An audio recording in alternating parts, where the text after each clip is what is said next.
ជំងឺឆ្លងដែលកើតឡើងជាចម្បងលើកសិករគឺជំងឺឆ្លងពីចៃ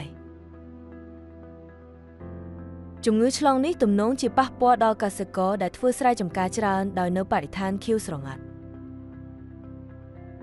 ជំងឺឆ្លងដែលកើតពីចៃជាទូទៅរួមមានគ្រុនពោះវៀននិងរោគសញ្ញារលាកសួតធ្ងន់ធ្ងរ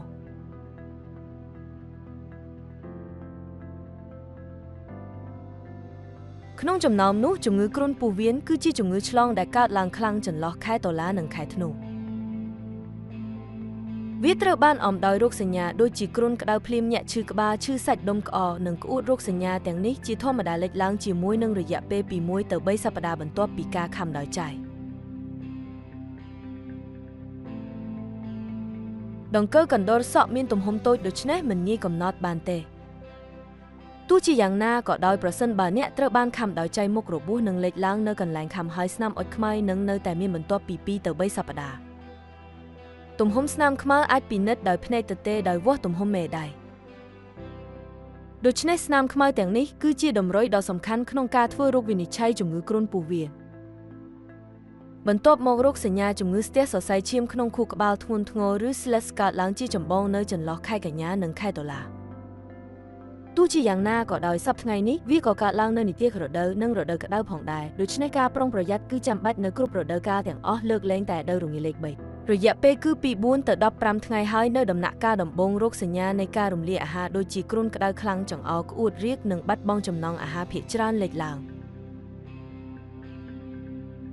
ចៃមានទំហំប្រហែល2សង់ទីម៉ែត្រនិងមានរយៈពេលបិទឈាមយូរប្រហែល1សប្តាហ៍ដូច្នេះអ្នកអាចកាត់បន្ថយឱកាសនៃការឆ្លងតាមរយៈការស្វែងរកនិងយកចៃដែលជាប់នឹងខ្លួនចេញ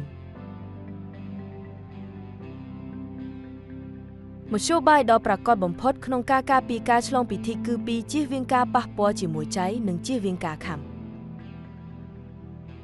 ដល់ទីបញ្ចប់នេះអ្នកត្រូវតែស្លៀកពាក់ដែលកាត់បន្ថយការប៉ះពាល់ស្បែកក្នុងអំឡុងពេលការងារកសិកម្មពាក់មួកកន្សែងកៅអៅដៃវែងនិងខោអាវរងាស្រោមដៃវែងស្រោមជើងនិងស្បែកជើងវែង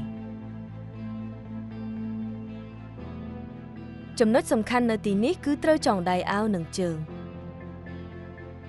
ម្យ៉ាងទៀតសំខាន់ត្រូវបាញ់ថ្នាំកម្ចាត់ធីកឲ្យបានគ្រប់គ្រាន់មុនពេលការងារកសិកម្មពិនិត្យមើលរយៈពេលនៃប្រសិទ្ធភាពរបស់ផលិតផលនិងបាញ់វានៅចន្លោះពេលទៀងទាត់ពេលសម្រាប់កំឡុងពេលការងារកសិកម្មវាជាការប្រសើរក្នុងការប្រើកន្ទេលជាងអង្គុយលើកម្រាលឥដ្ឋបន្ទាប់ពីការងារកសិកម្មអ្នកគួរតែបោកខោអាវដាច់ដោយឡែកពីបោកអ៊ុតផ្សេងទៀតហើយងូតទឹកពេញខ្លួន